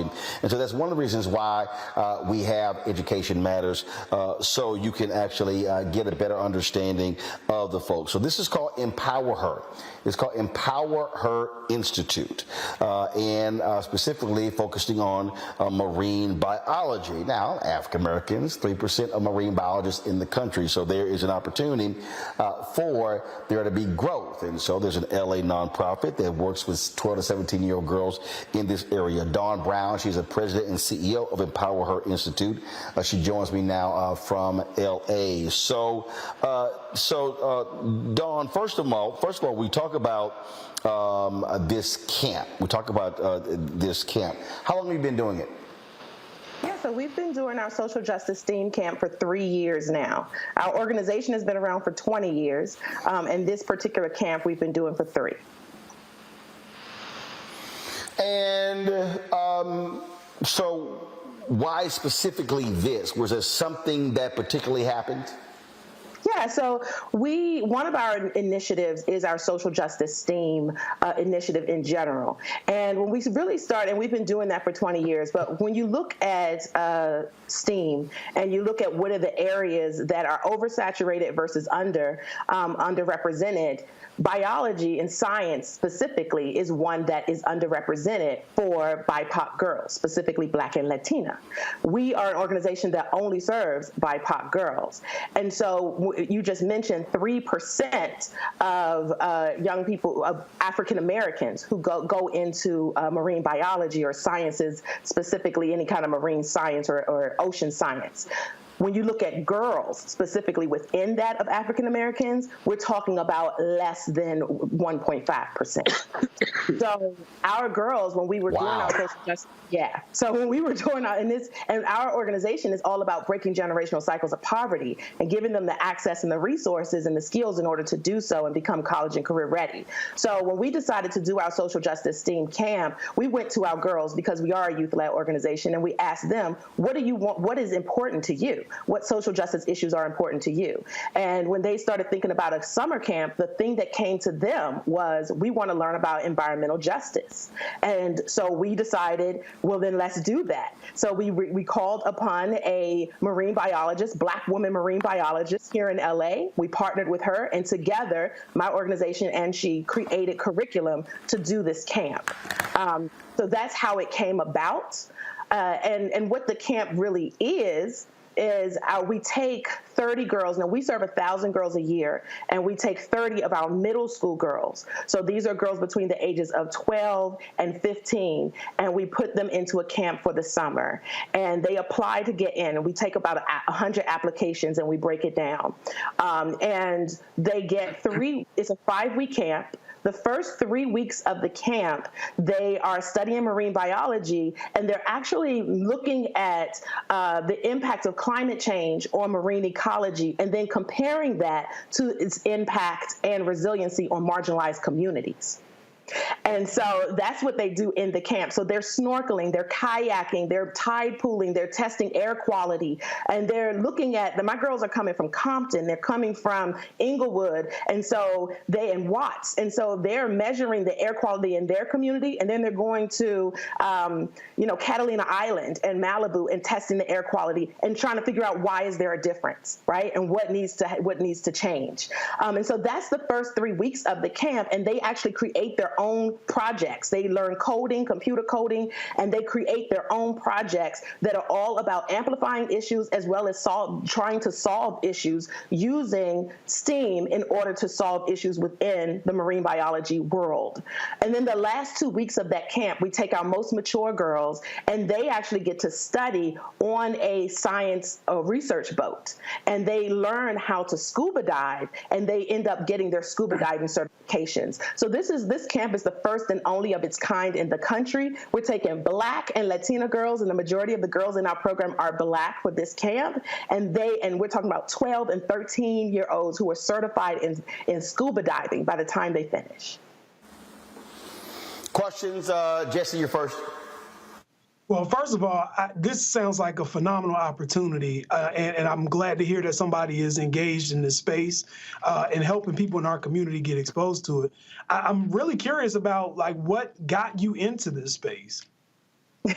Yeah, like I said, it was really the girls. They wanted to learn this. We have a social justice STEAM initiative, and when I came into the organization, we were focusing on STEAM, but we weren't looking at it from a social justice perspective.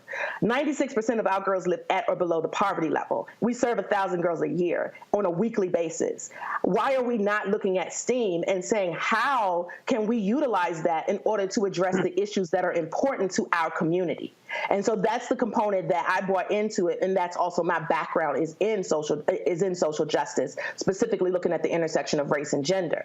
And so that's how we sort of brought about this program in general and this camp. And then really the girls themselves, like I said, they were the ones who said, we want to learn about environmental justice. And the way my crazy brain works is my brain said, well, why not do marine biology? Because there's less than 1.5% that are Black girls, and it's a lucrative career. We want to break generational cycles of poverty. We can't do that unless we are helping them get careers and jobs in which they can do. And what's wonderful is that we do partner with USC.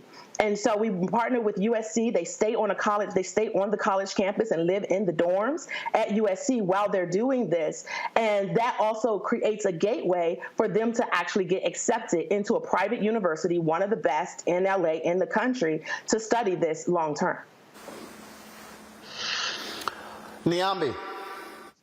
Hi, I really appreciate this. This is really interesting. One of my best friends, that's what her daughter wants to be, a marine biologist, and will be going to college this year. And I'm sure a program like this would have been really helpful. So what would you suggest to folks who want to expand this program and do it maybe on the East Coast, or for people who can't, get to California? How do you even start this work? Yeah. So I would say one thing is to really it's important to find a university to partner with. And it needs to be a university that has the kinds of resources and access, and that they are willing to truly partner with you and allow the girls to have to have access to those resources. And so that would be number one. And then the other part of it is find yourself a marine biologist woman who wants to support you in creating the curriculum in order to make this happen. We were quite blessed that we are working with Dr. Dejana Figueroa, a Black woman who is an amazing marine biologist and STEAM teacher. That's going to be the two most important things. And then the third is to make sure that you're listening to your girls, listening to the young people, and finding out what they want, because you can't create a program without really meeting their needs. And you can only learn about their needs by listening to them. Our goal is to expand this program. So in the next 2 years, we will be on the East Coast. But right now we are, only here in LA. Thank you. Matt? Well, first, as a shameless plug, I'll say I teach at Texas A&M Corpus Christi, which has a renowned marine biology program. So hopefully expand down here at some point. But to that end, my question was going to be, for further iterations of the camp, do you have other ideas or other areas of STEAM that you intend to not only expose the girls to, but maybe do similar partnerships in other areas like engineering or other aspects of STEAM? What are your plans in that respect? Yeah, actually, we have some girls right now studying aeronautical engineering in college. I love that. Girls from Compton. I love it so much. But social justice STEAM is important to us in general. And so we do several different programs. The summer camp right now is the marine biology camp because it is, so unique and no one else was doing it.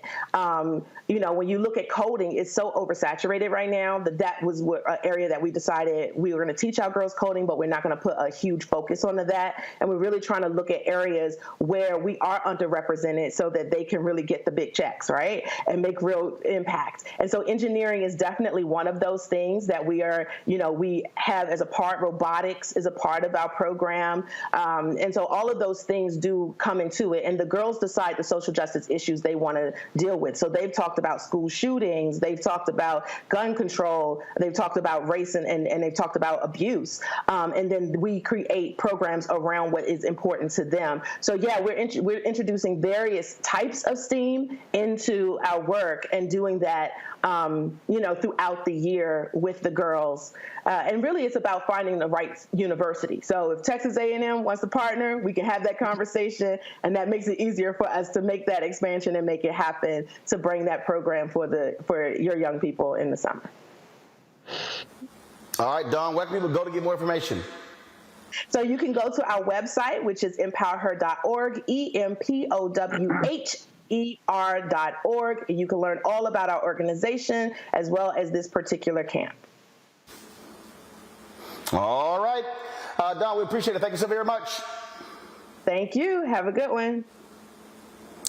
Thank you very much. Let me also thank Jesse, Nyambi, and Matt for being on our panel today as well. I appreciate it. Thank you so very much. Folks, tomorrow in Houston at the Power Center, 12 to 4, we are going to have our Juneteenth 2023, the Future of Black Economic Freedom panel taking place. We've got some fantastic panelists who are going to be there.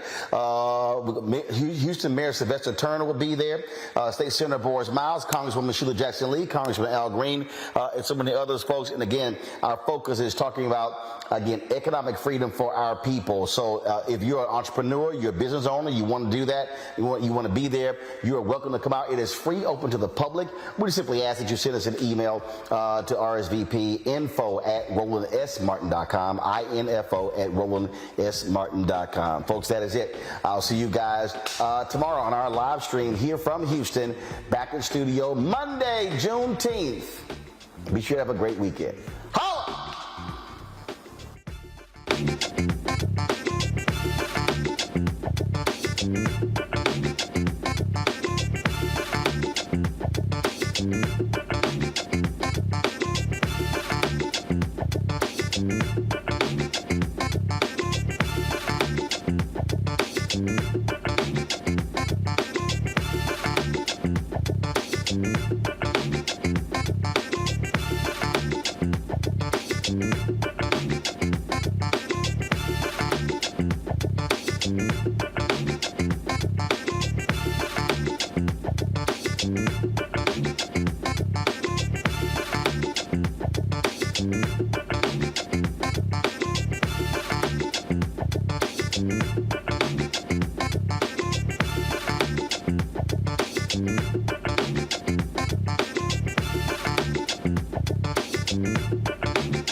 I'm real revolutionary right now. Support this man, Black Media. He makes sure that our stories are told. Thank you for being the voice of Black America, Roland. Stay black. I love y'all. All momentum we have now, we have to keep this going. The video looks phenomenal. See, this difference between Black Star Network and Black-owned media and something like CNN. You can't be Black-owned media and be scared. It's time to be smart. Bring your eyeballs home. You dig? Pull up a chair, take your seat at the Black Table with me, Dr. Greg Carr, here on the Black Star Network. Every week, we'll take a deeper dive into the world we're living in. Join the conversation only on the Black Star Network. Hi, I'm Dr. Jackie Hood Martin, and I have a question for you. Ever feel as if your life is teetering and the weight and pressure of the world is consistently on your shoulders? Well, let me tell you, living a balanced life isn't easy. Join me each Tuesday on Black Star Network for A Balanced Life with Dr. Jackie. We're all impacted by the culture, whether we know it or not. From politics to music and entertainment, it's a huge part of our lives, and we're going to talk about it every day right here on The Culture with me, Faraji Muhammad, only on the Black Star Network. I'm I'm Deborah Owens, America's Wealth Coach, and my new show, Get Wealthy, focuses on the things that your financial advisor and bank isn't telling you, but you absolutely need to know. So watch Get Wealthy on the Black Star Network.